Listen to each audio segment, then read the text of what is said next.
నమస్తే. Welcome to GR TV. ప్రస్తుతం మనతో పాటు ఉన్నారు సీనియర్ జర్నలిస్ట్ అలాగే senior political analyst doctor Bharat Reddy garu. ఆయనతో మాట్లాడదాం. నమస్తే సార్. నమస్తే. సార్, ఇప్పుడు గతంలో అంటే కొన్ని ఇయర్స్ బ్యాక్ ఎవరైతే వైఎస్ వివేకానంద రెడ్డి గారు ఉన్నారో ఈయన హత్య కేసు అయితే ఒక సంచలనం సృష్టించిందని చెప్పొచ్చు. అయితే ఈ నేపథ్యంలో ప్రస్తుతం ఆయన కుమార్తె ఎవరైతే ఉన్నారో సునీతా రెడ్డి గారికి చొక్కెదురైందని చెప్పొచ్చు. ఎందుకు అనంటే రీసెంట్‌గా ఆవిడ కోర్టుని ఆశ్రయించడం జరిగింది. కొన్ని పిటిషన్‌లు దాఖలు చేయడం జరిగింది. అయితే దానికి సంబంధించి ప్రస్తుతం సుప్రీం కోర్ట్ వచ్చేసి తదుపరి దర్యాప్తుని అయితే రద్దు చేయడం జరిగింది. అసలు ఏం జరిగిందంటారు? ఎందుకు ఇదంతా జరిగింది? అసలు ఈ వివేక హత్య కేసుకు సంబంధించి ఒక సీరియల్ లాగా సాగుతుందని చెప్పొచ్చు. రైట్. ఎందుకంటే దాదాపు 6, 7 ఏళ్ళైన కేసు ఇప్పటికి కూడా సీబీఐ కొలిక్కి తెకపోవడం అంటే సీబీఐ ప్రతిష్టకే మసకబారే అవకాశం ఉంది. ఎందుకంటే ఒక దర్యాప్తు సంస్థ ఒక దర్యాప్తు చేస్తున్నప్పుడు దాన్ని ఏదో ఒకటి అంటే ఎవరు హత్య చేశారు, అది హత్యనా ఆత్మహత్యనా, రకరకాల ఊహాగానాల నేపథ్యంలో అది హత్య అని చెప్పి ఒక విషయానికైతే నిర్ధారణకు రావడం జరిగింది. గొడ్డలతో నరికి చంపారనే ఒక నిర్ధారణకైతే రావాలి. ఎవరు చంపారు, ఏం చంపారు, ఏ విధంగా జరిగింది అనేది విషయాన్ని తేల్చడానికి దాదాపు 6 ఏళ్ళు పడుతుంది, 7 ఏళ్ళు పడుతుంది. అంటే ఖచ్చితంగా సిబిఐ లాంటి సంస్థ, దర్యాప్తు సంస్థలు గొప్పగా భారతదేశంలో ఇంత పెద్ద గొప్ప సంస్థ లేదని చెప్తున్న సిబిఐ ఇప్పటివరకు సరే సునీతారెడ్డికి ఒకవేళ చుక్కెదురైందా ఏదైందని పక్కన పెడితే ఇన్ని రోజులు ఎందుకు పట్టిందని ముఖ్యమైన విషయం ఏంటంటే ఇంతకాలం ఏదైనా దర్యాప్తు సంస్థలు పూర్తి చేసి దానికి సంబంధించిన ఎవరైనా దానికి కారకులు ఎవరు వాళ్ళని శిక్షించాల్సిన అవసరం కోర్టుకు తెలపాల్సిన అవసరం ఉంది. ఇవి ఇప్పటికి కూడా సాగదీస్తున్నారు. దాంతో సునీతారెడ్డి అనేది చాలా కాలం నుంచి కోర్టులో పోరాటం చేస్తుంది. సిబిఐ మీదే పోరాటం చేస్తున్నారు. సిబిఐ వాళ్ళు అంటే కొంత రిలాక్స్ చేస్తున్నారు, సాక్షులకు రాకుండా చూస్తున్నారు. ఎవరైతే నిందితుల పక్షాన వీళ్ళు సహాయం చేస్తున్నారు అనేది సిబిఐ మీద ఆరోపణలు చేస్తూ ఆ కేసును రోజువారీ దర్యాప్తు జరపాలని కూడా ఆమె పిటిషన్లు వేయడం జరిగింది.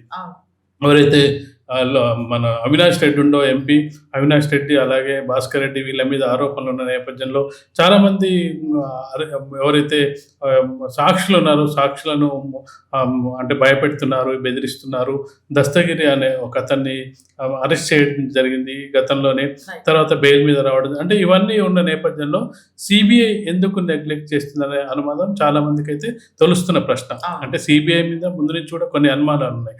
సిబిఐ ఎప్పుడు కేసులు టేకప్ చేసిన కేసుల్ని చివరి వరకు తీసుకెళ్లదు, మధ్యలోనే వదిలేస్తుంటుంది. సిబిఐకి సంబంధించిన కేసులు 90% కోర్టులు కొట్టేస్తుంటాయి. సరైన సాక్ష్యాధారాలు ప్రవేశపెట్టకపోవడం వల్ల కొట్టేస్తుంటాయనే ఒక అపప్రద ఆల్రెడీ సిబిఐకి ఉంది. ఉన్న నేపథ్యంలో ఇప్పుడు సునీతారెడ్డి చేసిన పిటిషన్స్ సుప్రీంకోర్టు అంటే ఈమె మరింత విచారణ కావాలని చెప్పి ఒక పిటిషన్ ఇవ్వడం జరిగింది. అనుబంధ ఛార్జ్షీట్ కావాలి అని చెప్పడం జరిగింది. అంటే వీళ్ళు ఏం చెప్తున్నారంటే తను అడిగిన 3వ ఛార్జ్షీట్ను ఆల్రెడీ దాఖలు చేయడం జరిగింది అని చెప్తున్నారు. అయితే సుప్రీంకోర్టు ఏంటంటే వీళ్ళు సుప్రీంకోర్టుకు సిబిఐ చెప్పింది ఏంటంటే ఆల్రెడీ 3వ ఛార్జ్షీట్ దాఖలు చేశామని చెప్తున్నది. కానీ ఈమెకు ఆ 3వ ఛార్జ్షీట్ మీద నమ్మకం లేక మరొక ఛార్జ్షీట్ దాఖలు చేయాలని అడుగుతుంది. సిబిఐ ఏదైతే చెప్పిందో సిబిఐ వాదనతో సుప్రీంకోర్టు అంగీకరించి ఇక ఎలాంటి దర్యాప్తు అంటే మరొక ఛార్జ్షీట్ అక్కర్లేదు, దీంతో ట్రయల్ కోర్టులో తేల్చాల్సిన అవసరం ఉందని చెప్పి ట్రయల్ కోర్టులో ఇవ్వడం జరిగింది. ట్రయల్ కోర్టు ద్వారా మీరు 4 వారాల్లో దీనికి సంబంధించిన కేసును విచారణ చేపట్టండి చెప్పడం. అంటే ఇక్కడ ఏంటంటే సునీతారెడ్డికి చుక్కెదురైంది అనుకున్నప్పటికీ ఇక్కడ సిబిఐ పాత్ర ఎంతవరకు ఉంది, సిబిఐ ఏ విధంగా వ్యవహరిస్తుంది అనేది ముఖ్యమైన అంశంగా చూడొచ్చు. ఇక్కడ వివేకానంద రెడ్డి హత్య జరిగింది అనేది నిజం. మొదట్లో దాన్ని ఆత్మహత్యగా చెప్పిన తర్వాత మర్డర్ అని బయటికి రావడం జరిగింది. గుండెపోటు అంటే చాలా రకాల అనుమానాలు రావడం జరిగింది. చివరికి గొడ్డలితో నరికి చంపారు అనేది ఎవరు చంపారు, ఎవరొకరు చంపారు కదా, అది వేరే ఏమి అనుమానిస్తున్న వాళ్ళు చంపారా లేకపోతే వేరే వాళ్ళు చంపారా, ఎవరో చంపారో బయటకు తీయాల్సిన అవసరం దర్యాప్తు సంస్థల మీద, ముఖ్యంగా సిబిఐకి ఇచ్చిన తర్వాత సిబిఐ. ఎందుకంటే రాష్ట్రంలోని దర్యాప్తు సంస్థలు సరిగా దర్యాప్తు చేయలేవు, ప్రలోభాలకు లొంగుతాయని చెప్పి సిబిఐ కోరుతుంటారు. రాష్ట్ర ప్రభుత్వాలని ఎవరు కూడా మనం ఏదన్నా జరగంగానే రాష్ట్ర ప్రభుత్వం కానీ ప్రతిపక్షాలు కానీ కోరేది ఏంటంటే సిబిఐ విచారణ ఇవ్వండి అని కోరుతారు. సిబిఐ విచారణకి ఇచ్చిన తర్వాత సిబిఐ ఏం చేసింది అనేది ఇక్కడ మనకు కనిపిస్తున్న ఇది 6, 7 ఏళ్ళైనా కానీ ఇప్పటికి కూడా సిబిఐ దాని మీద దర్యాప్తును పూర్తి చేయకపోవడం, నిందితులు ఎవరో ఇంకా తేల్చకపోవడం. అసలు విషయం ఏంటంటే నిందితులు ఎవరు అనేది ఇంకా తేల్చకపోవడం అనేది సిబిఐ అంటే ఏ విధంగా వ్యవహరిస్తుంది అనేది చూడాలి.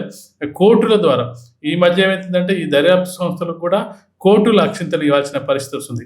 కోర్టులు దర్యాప్తు చేయండి, వాళ్ళని శిక్షించండి, వాళ్ళని ఛార్జ్ షీట్ దాఖలు చేయండి, ఇవన్నీ కూడా చెప్పాల్సిన పరిస్థితి వస్తుంది. కాబట్టి ఖచ్చితంగా కూడా కేసును ఎంత తొందరగా క్లోజ్ చేసి దానికి సంబంధించిన నిందితులు ఎవరున్నా ఈమె చెప్పిన వాళ్ళు కాకపోవచ్చు, ఎవరో ఒకరైతే నిందితులు ఉంటారు కదా. చంపిందైతే నిజమే, చంపబడ్డది నిజమే. ఈమె చెప్పిన అవినాష్ రెడ్డికి సంబంధం ఉందా, లేకపోతే భాస్కర్ రెడ్డికి సంబంధం ఉందా, లేకపోతే ఇంకొకరికి సంబంధం ఉందా?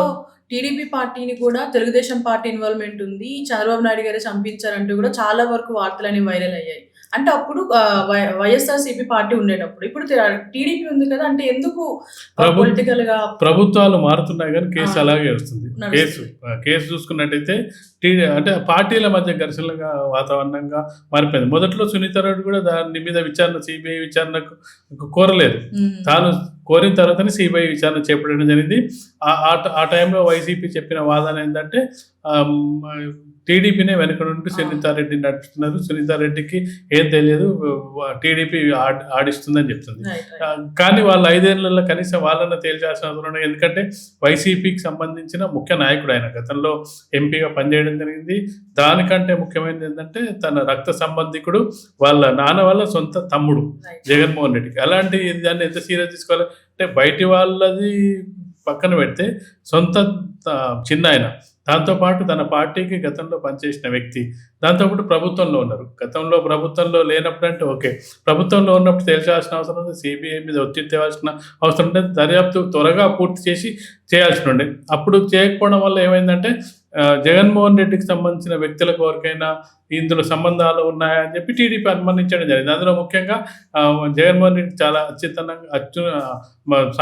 సమీప బంధువు, దాంతోపాటు దగ్గరగా ఉండే వ్యక్తి ఎవరంటే అవినాష్ రెడ్డి మీద ఆరోపణలు టీడీపీతో పాటు మనం చూసుకున్నట్టయితే వీళ్ళందరూ కూడా చేయడం, షర్మిల చేయడం జరిగింది, భారతీ రెడ్డి చేయడం జరిగింది, ఈమె సునీత రెడ్డి కూడా చేయడం జరిగింది. ఖచ్చితంగా కూడా ఈయన మీద ఆరోపణలు ఉన్నాయి, ఈయన వెనుకుండి నడిపించాడు. కాబట్టి ఇప్పటికైనా సిబిఐ త్వరగా కేసును పూర్తి చేసి అసలు ఎవరో దోషులను తీసి కోర్టుకు సబ్మిట్ చేయాల్సిన అవసరం అయితే ఇప్పుడు కనిపిస్తుంది. రైట్, మరి చూడాలి అసలు ఈ కేసు ఇప్పటికన్నా కొలిక్కి వస్తుందా, అసలు ఎప్పుడు వస్తుంది అనేది. Right sir, thank you sir.